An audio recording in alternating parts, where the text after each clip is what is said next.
Today I've got 6 questions from your comments. These were not complex questions to have a standalone video for, but something you're very interested in, and I get these questions 2 or 3 times. I tend to want to turn them into content, so I collect them and I have a video like this. So let's jump right in. Question number 1. What is your biggest or has been your biggest surprise expense in retirement? Dental cost. Okay. They skyrocket in retirement.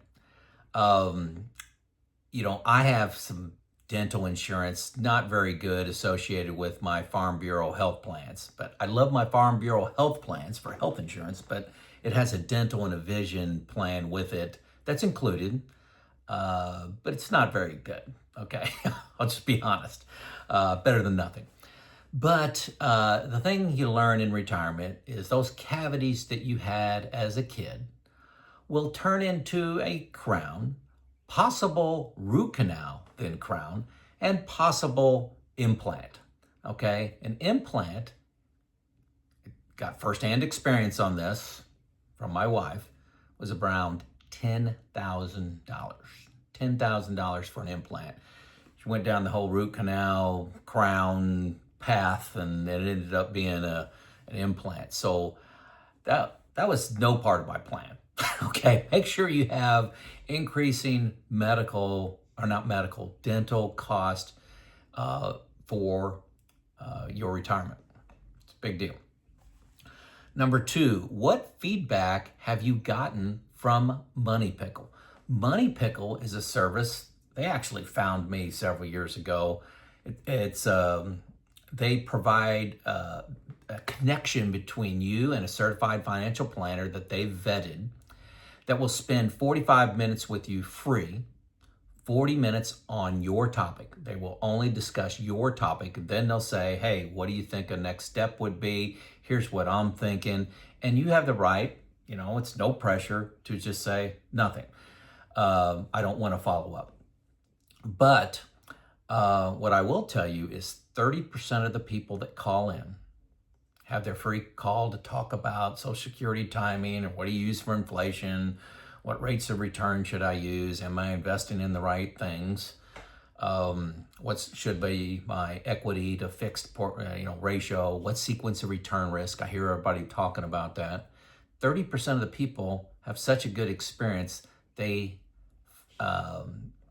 ask for a follow-up call.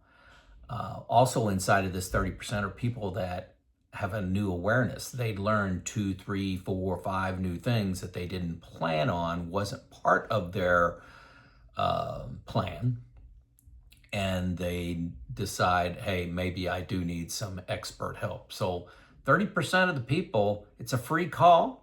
You have every right just to say, yeah, I'm not interested. These calls have been very friendly, very open, and they're on your topic. Keep that in mind. So when you hit the link, and it's, I don't know which link it is, 2 or 3 below, hit that, talk about your topic. You'll be able to type in your topic, what you want to discuss, and I've heard great feedback from them. So if you think you got a good plan, check your ego out the door, give these guys a call. It's totally free. Number 3, how long does it take to make your videos? Joe, you make about 4 a week. How long does it take? About an hour. Then that's to create an outline, that's to record it and upload it, and then put in, my thumbnails, create the thumbnails. I do that while it's loading. I've gotten very efficient on doing things at the same time. Like while it's uploading, I'll be making thumbnails. So it takes me about an hour. Now I'm telling you, there's a trap in making YouTube videos, and it's called editing and making the perfect video. Okay, I've talked to people that want to be, they're entering the YouTube space and they're not getting any traction, not getting any views. And I ask them how many videos a month they make, and they say 1. And I say, you got to make, 15. And they say, it takes me 12, 13, 14 hours to make a video. It takes me 1. My videos aren't perfect. There's no editing. I make 1 take. All these videos are one take. I start my camera, one take, upload. It's just two people talking. That's my format. Everything you want to do around editing just takes an insane amount of time. It's ridiculous. People are spending 10 hours, 15 hours making a 15-minute video. So I don't want to invest that kind of time. Not that you are not important, but I think I can get my message out and the help out in this format where it's not very intrusive on my lifestyle. So I'm spending about 3 to 4 hours a week making videos. Number 4, if you did not do YouTube, Joe, would you have purpose in your life, or I guess, and would you be bored? And I would say, I've never been bored in my life. No matter what I was doing, I would pick up something else. So bored is not even close to an issue. I've always got hundreds of interests, and I'm busier than I want to be in retirement because I got just so many interests and things I want to do, things I want to learn, be a part of, things I want to experiment with. Learning is a big part of what I'm doing in retirement, to be honest. Learning from history. YouTube is I spend a few hours a day on YouTube. But if I did not do YouTube, would I have purpose? I would say yes. I just volunteered to go to the high school 6 times next year to talk to them about entrepreneurship and lessons in being a leader. I'm excited about that. I'm with 2 other people talking to the high school class. I speak at a university 4 times a year. And I'm president of 2 nonprofits. I know your judgment now is going to be, oh my gosh, Joe, you're doing a lot of things. All these things are up to me of how much time commitment I give them. Some it's an hour a month, so don't think that I'm too overworked here. But there's so many things in retirement. You can be a painter for Habitat. I know a guy that volunteers 1 day a week for Habitat. It's like 6 hours 1 day a week. And he hangs cabinets and puts trim on the house and, installs windows, does all kinds of things. I'm just on the paint crew, and it's once or twice a month I'm painting a house, and it's usually a 7-8 hour event. So there's so many things to get fulfillment and purpose out of your life. And YouTube is just super flexible, and you can impact a very large audience. So before I go to number 5, my name is Joe. I've been retired 6.5 years. I'm currently 61 years old. Gosh, that sounds old. But I'm sharing my retirement experience to help you on your journey. Be a little less fearful, a lot more confident, maybe retire 1, 2, 3 years earlier than you thought was possible.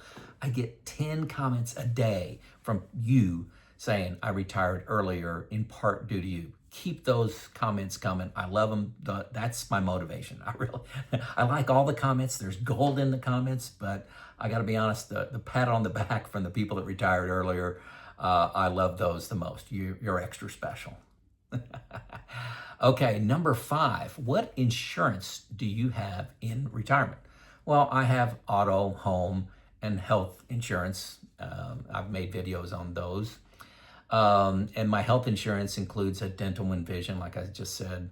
But we also have a dental plan with a dentist. This is their own personal plan, this dentist. It's not really insurance, it's kind of a membership. And it's basically for the price of the cleanings and the x-rays. If you pay that up front, she gives you 20% off everything else. So crowns, any implant work that she does, any veneers or any tooth correction kind of stuff, 20% off. And crowns are a big part of our life. I'll just say that. Now you have other dentists involved in something like a implant. There's, I don't even know the names of these, but there's a couple other dentist specialties that are involved. But we found this to be worthwhile. It's like $700 a year, but for two of us. So insurance that's missing from this list is I don't have life insurance and I don't have long-term care insurance. Okay, and I've made videos on both of those.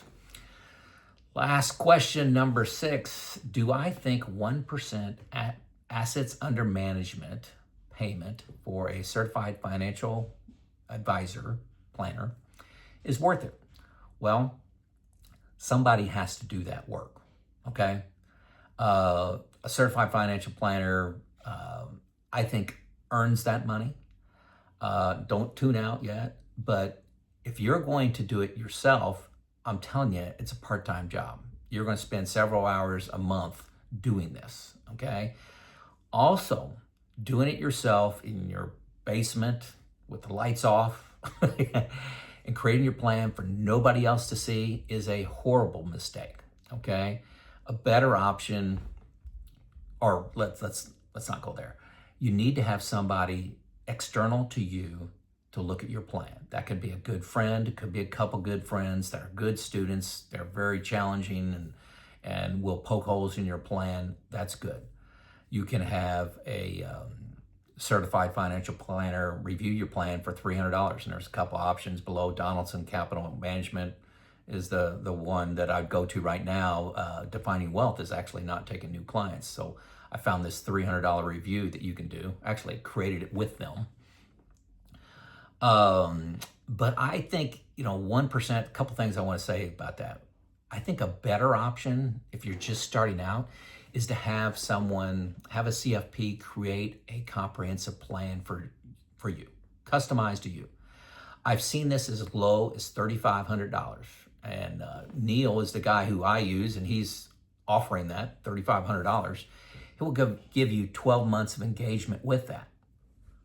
Why would you sign up for 1% assets under management when you can test drive this for $3,500 and get the same service for the first year? Why wouldn't you do that?